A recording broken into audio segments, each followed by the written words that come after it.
Assalamualaikum warahmatullahi wabarakatuh. Perkenalkan, nama saya Rafila Ali Frendi Putra dari Fakultas Teknologi Informasi dengan NIM 231251024. Nama saya Nandoyan Pratama dari Fakultas Teknologi Informasi, Program Studi Sistem Informasi dengan NIM 23125101114. Nah, saya akan menjelaskan tentang apa itu decision tree. Decision tree adalah metode pemodelan prediktif dalam analisa data yang menggunakan struktur pohon.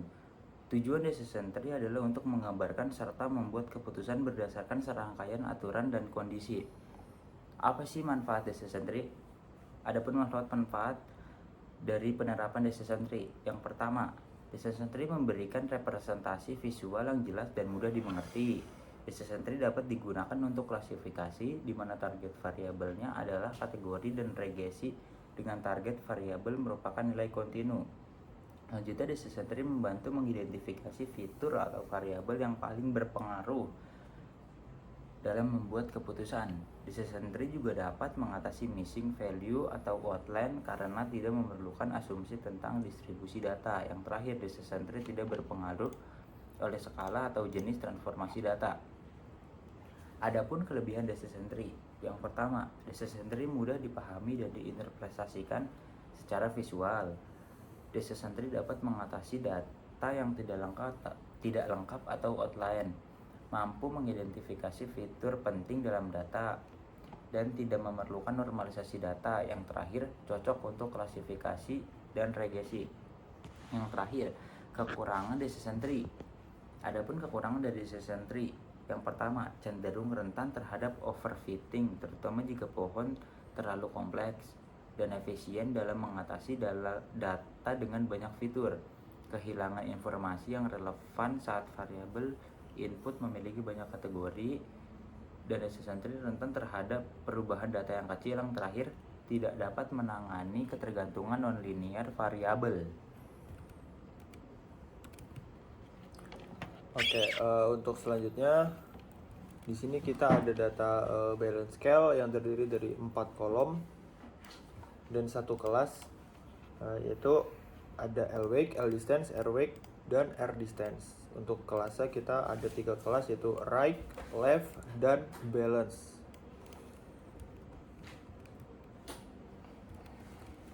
Yang selanjutnya kita akan mencoba untuk itunya. Itu kita masukkan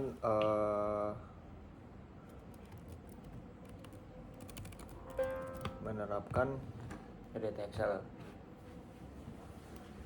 decision tree untuk data yang kita pakai di RapidMiner. Yang pertama kita pakai operator read Excel karena data kita simpan di read Excel. Kita drag and drop di sini. Kita masukkan datanya dulu.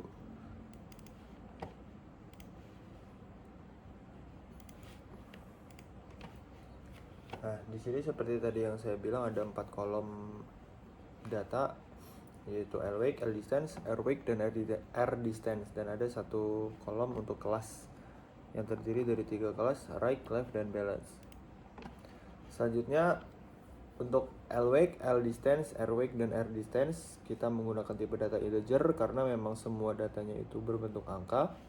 Untuk yang kelas kita pakai polinominal karena ada lebih dari 2 jenis kelas. Kalau cuma 2 itu kita pakai binominal. Nah, untuk kelas kita ini set role dulu jadi label karena memang kelas yang akan menjadi label. Kita klik OK. Setelah sudah, kita lanjutkan dengan set role. Kita drag and drop ke sini, kita sambungkan. Setelah itu karena kita pakai decision tree, kita masukkan operator decision tree. Kita drag and drop di sini, kita sambungkan. Lalu kita konekkan. Setelah itu coba kita jalankan. Nah, sudah keluar karena tadi sesuai dengan yang teman saya jelaskan, jika decision tree itu membantu mengidentifikasi fitur atau variabel yang paling berpengaruh dalam membuat keputusan. dan yang keluar di sini adalah L distance. Jadi dapat kita simpulkan kalau dari data balance scale kita data yang paling variabel yang paling berpengaruh adalah L distance. Jadi dapat kita lihat jika L distance-nya itu lebih dari 4500, maka dia akan masuk ke kelas left. Jika kurang atau sama dengan dari 4500, lalu kita klasifikasikan lagi. Jika dia kurang dari 1500, jika lebih dari 1500, dia akan masuk ke kelas balance. Jika kurang atau lebih dari sama dengan 1500, dia akan cenderung masuk ke right. Ya, ini perbandingannya sekitar 80/20 untuk dia masuk ke kelas right. Adapun di sini deskripsi dari decision tree-nya, jika L distance-nya itu lebih dari 4500, dia akan masuk ke kelas left. Jika kurang dari 4500, yang mana jika L distance-nya itu lebih dari 1500, dia akan masuk ke kelas balance. Ada 5 dari data kita. Jika L distance-nya kurang atau lebih dari sama dengan 1500, dia akan masuk ke kelas right. Selanjutnya untuk menentukan performance akan dijelaskan oleh teman saya, Randy. Nah, dan untuk mencari akurasi balance scale-nya, kita akan mengambil operator read Excel ini, kita copy, dan juga setrol kita copy taruh di sini. Selanjutnya kita tambahkan operator apply model,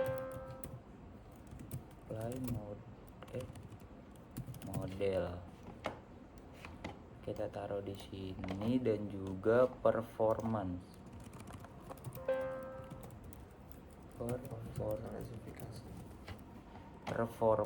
yang klasifikasi kita tempel di sini, dan juga kita sambungkan.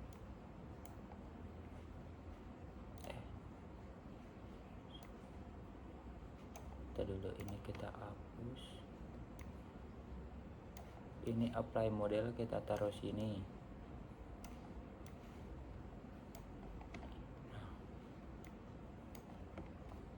Ini putusnya.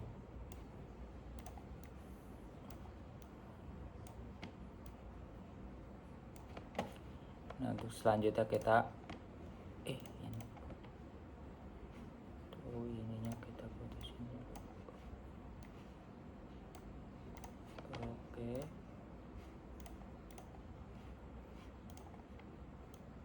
Submission. Ini putusin nih.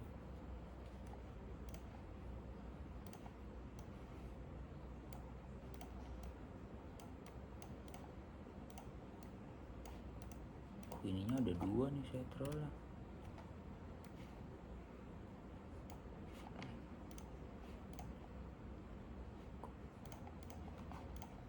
Coba ini drag ke bawah dah. Benar Pak. Ini hapusnya gimana nih? Sini. Nah, teran. Akurasi yang muncul adalah 94,44%, yaitu dari balance scale yang kita punya dari 19 kolom ini, dari kelas L-weight, L-distance, R-weight, dan juga R-distance.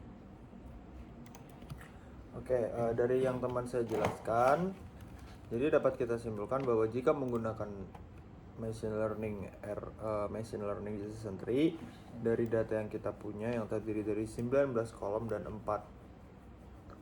19 data yang kita punya yang terdiri dari 4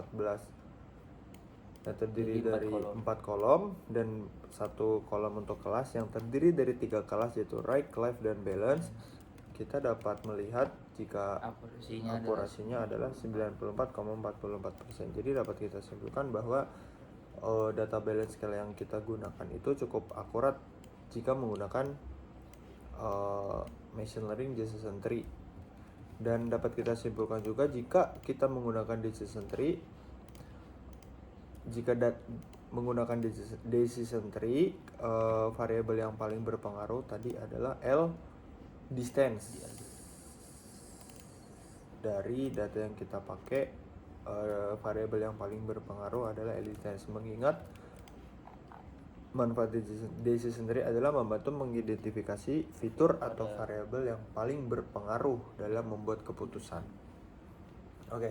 Sekian dari kami yang sekiranya dapat kami jelaskan. Jika ada salah atau kekurangan mohon dimaafkan. Terima kasih. Terima kasih.